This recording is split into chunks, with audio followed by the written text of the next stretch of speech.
Selam aleyküm hürmetli halkım. Nihayet bayrak hareketi sonuna geldi ve bizler bu 4 hakiki Kırım Tatar elflerin dostlarını da topladık, onların karşılamaya Akkayan üstünde. Arkamızda güzel bir şehir Karasu Bazar, tübünde güzel bir Akkaya ve onlar niyet etken gibi 3. sefer mına bu yılda bütün Kırım'ını dolanıp bir bayrakla bütün bizim milletimizni bağlap, selamlar toplap ve elbette sizden bu selamlardan paylaşmaya tırışalım. Men Kırım Tatar halkının resmi temsilcisi olarak bütün bizim milletimizni bu güzel, bu gerekli ve bu aktual bayramından hayırlamaya isteyim. Kök bayrağımız her vakit yüreğimizde olsun ama niyetimiz bir. Bizim 6 tamgalı kök bayrağımız serbest Kırım üstünde sonsuz asırlar devamında mutlak yel verecek ve bizler bu maksatқа erişmek için bütün hareketlerimizni yapacağız. Men bu balarga ve onlara yardım etken adamlarga, onlarını karşılagan bizim semirdeşlerine çok teşekkürler bildirmeye isteyim ve gene de Kırım Tatar Milli Bayrak Günü cümlemizge hayırlı olsun. Mustafa'ga buyur.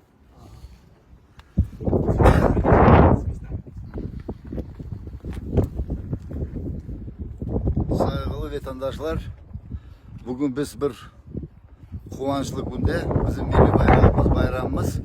Bu aziz bayrak bütün Kırım'ı aylanıp dolanıp gelip bütün halkımızı birleştirip bizim hadimi Akkayan'ın üstünde sonki dakikalarını bulunuyor. Onun için ben Karasu Bazar cemaat ardından hepsi bizim cemaatimizi hayırlayım bayramla. Kalan bir çıkararsın. Birinci gün sizni belli bir milli hareket veteranı Ozgargan Remzi Ağa Ablayev ve sizni karşılamaya da o Kenede geldi. Buyurun seni onu karşılayın. Maşallah. Maşallah. Bizge de misafirler geldi.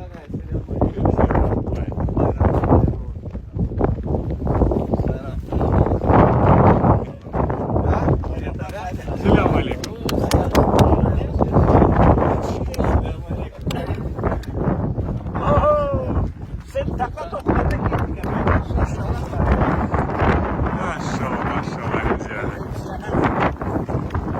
Birinci gün son gün bizne bayrak ekan.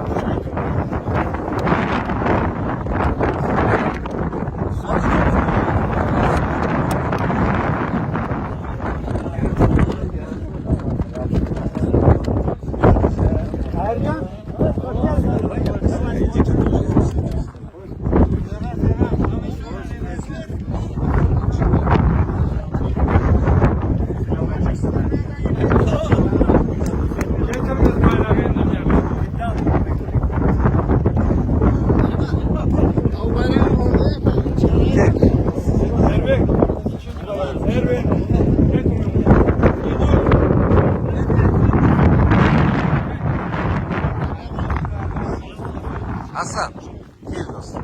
O'zing bir duygularını bildirse, o kadar siz oldunuz bu yolda. Neler gördünüz, ne duydunuz? Buyurun. 3 gün biz bütün Kırım'ı aylanıp geldik. Ama bizde nasıl aytayım sizge? Biz boldurmadık. Bizim'in daha da çok gücü var. Bu vatanperver adamların afetler bizlerge berdi bir zaryat.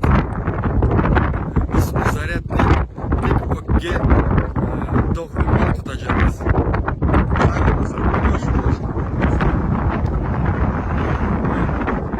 Ama da bak adamlarga mana herkesni ko'rsataylik.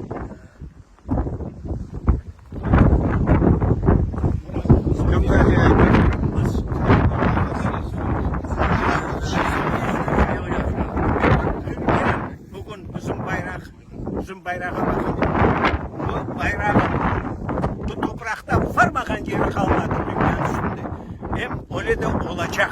Öyle de biz vatanımızı kotarıp yerine koyacağız. Oğuzumuzun da sandalye. Milli vatanımız olacak. Bana onun için tırışamız. Gece gündüz. Tırışamız hem çalışacağız. Gerekli bu. Sağ olun hocam. Selamünaleyküm hürmetli halkım. Bugün bu bayram günü bu ballar yollarda gezip onun için yollarda gezdiler. Onun için bugün bir dua yapak bunlar gezgeniz. Amin. Euzubillahimineşşeytanirracim. Bismillahirrahmanirrahim. Elhamdülillahi Rabbil alemin. Rahmanirrahim. Malik yevmiddin. İyyâke na'budu ve iyyâke nestaîn. İhdina sıratal müstakîm. Sıratal lezîne en'amte aleyhim. Gayril mağdûbi ddâlin. Allah kabul etsin. Allah maksadınıza yetsin. Maşallah.